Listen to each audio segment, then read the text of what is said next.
പ്രിയപ്പെട്ട ചേട്ടാ, പ്രിയപ്പെട്ട ചേട്ടാന്നാണോ?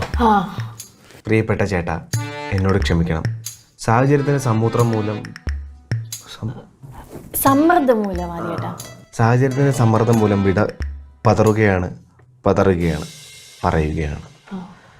അപ്പച്ചൻ നമ്മുടെ കൊച്ചിലേക്കുള്ള വളവെല്ലാം അറിഞ്ഞിട്ടുണ്ട്. വരവെന്നായിരിക്കും ഇനി, വരവെല്ലാം അറിഞ്ഞിട്ടുണ്ടായിരിക്കും. അത് കണ്ട് ഇനി ഇവിടെ നിന്നാൽ ഷീനാണ്. ഞങ്ങൾ കാരണം നിങ്ങളുടെ പാമ്പത്യ ജീവിതത്തിൽ പാഷാണം ഉണ്ടാകരുത്. ദാമ്പത്യ ജീവിതത്തിൽ പ്രശ്നം ഉണ്ടാവരുത്. കൊച്ചിന് ഇപ്പോഴെങ്കിലും തോന്നിയല്ലോ. ഞാൻ ഇന്നലെ ആണിക്കുട്ടനെ വിളിച്ചിരുന്നു. ചെറിയ പ്രശ്നം ഉണ്ട് എന്ന് മാത്രമേ അവൻ പറഞ്ഞിട്ടുള്ളൂ. ചെറിയ പ്രശ്നമുണ്ടെന്ന് മാത്രമേ അവൻ പറഞ്ഞിട്ടുള്ളൂ. പക്ഷേ രജിസ്ട്രേഷൻ സെൻഡാണെന്നും ഇടാൻ തന്നെ ആണി എത്തുമെന്നും പറഞ്ഞു. ഉടൻ തന്നെ എത്തുമെന്നും എന്നായിരിക്കണം. എന്തിനാണ് ഈ കത്ത് എഴുതുന്നത്? വാട്സാപ്പിൽ ഒരു വോയിസ് ഇട്ടാൽ മതിയായിരിക്കും എന്നല്ലേ നിങ്ങൾ ഇപ്പോൾ ചിന്തിച്ചിട്ടോ? ഞാൻ വിചാരിച്ചു അതാകുമ്പോൾ നമുക്ക് ഇത്രയും ബുദ്ധിമുട്ടില്ലായിരുന്നു. ഇനി നമ്മൾ തമ്മിൽ ഒരു കോണ്ടാക്ട്സും വേണ്ട. ഇത് അങ്ങനൊന്നും അല്ല എഴുതിയേക്കുന്നത്. ഞങ്ങൾ ഇവിടെ വന്നിട്ടുമില്ല, നിങ്ങളെ കണ്ടിട്ടുമില്ല. എവിടേക്കാണ് പോകുന്നതെന്ന് മാത്രം ചതിക്കരുത്. ഞാൻ പാറയല്ല. ഒരു കാര്യം മാത്രം ഉറപ്പാണ്, ഞാൻ സോഫയായിരിക്കുമെന്ന്. ഞാൻ പാറയല്ല, സോഫയായിരിക്കുന്നു. പറയില്ല എന്നായിരിക്കും, സേഫ് ആയിരിക്കും. ആണിക്കുട്ടൻ വന്നാൽ ഇടാൻ കല്യാണി.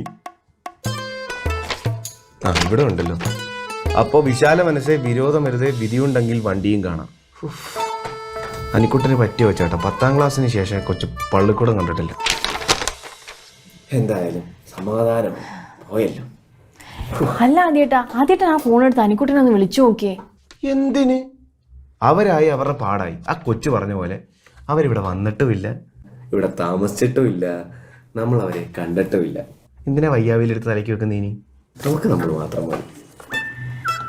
എന്നാലേ ആദ്യേട്ടാ നമുക്ക് വീഗാലാൻഡ് പോകാനുള്ള പരിപാടി നോക്കിയാലോ? എന്റെ പൊന്ന് പറ, നിനക്ക് കുറച്ച് സമയം ഒന്ന് വെറുതെ വിട്, ഇച്ചിരി സ്വസ്ഥത.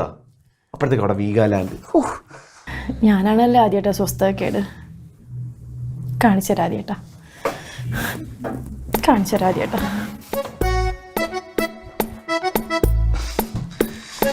ഏതു നേരത്താണോ? ബാല,